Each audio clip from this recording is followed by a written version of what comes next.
আল্লাহ পাক বলে দিচ্ছেন নাফসের কথা, যে তোমাদের ভিতরে নাফস আছে, যেটা তোমাদের খারাপ করবে, যেটা তোমাদের জন্য খারাপ।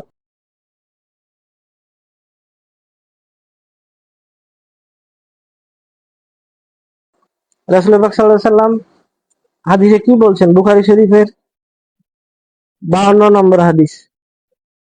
এখানে রাসূল পাক সাল্লাল্লাহু আলাইহি সাল্লাম বলছেন যে, হে বনি আদম, তোমাদের শরীরের ভিতরে একটা গোশতের টুকরা আছে, এটা যদি ক্ষতিগ্রস্ত অবস্থায় থাকে তাহলে তোমার সর্বশরীর ক্ষতিগ্রস্ত।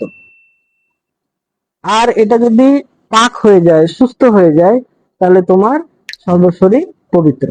জেনে রেখো, ওই গোশতের টুকরাটার নাম হলো কলব।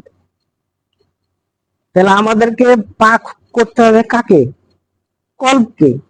কলবকে যদি আমরা পাক না করি, তাহলে আমাদের শরীর অপবিত্র। স্বয়ং মোহাম্মদ রাসূলুল্লাহ সাল্লাল্লাহু আলাইহি সাল্লাম, যিনি মানবতার মুক্তির দূত, আমাদেরকে পবিত্র করতে তিনাকে পাঠানো হয়েছে। তিনি পবিত্রতার ফর্মুলা বলে দিচ্ছেন। কি ফর্মুলা বলে দিচ্ছেন? যে তোমার শরীরের ভিতরে যে গোশতের টুকরাটা আছে সেটা হলো কলব। আর তোমরা যদি কলবকে পবিত্র করতে পারো, কলবকে যদি পাক করে নিতে পারো, তাহলে তুমি সম্পূর্ণরূপেই পাক।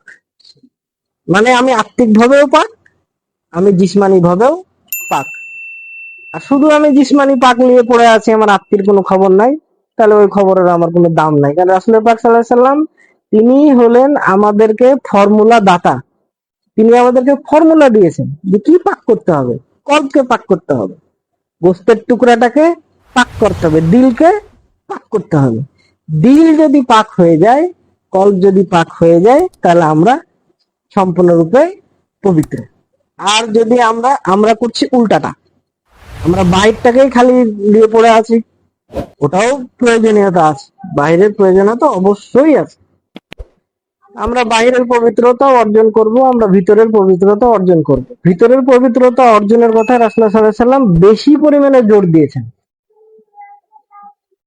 আল্লাহ পাক বলে দিচ্ছেন নাফসের কথা, যে তোমাদের ভিতরে নাফস আছে, যেটা তোমাদের খারাপ করবে, যেটা তোমাদের জন্য খারাপ।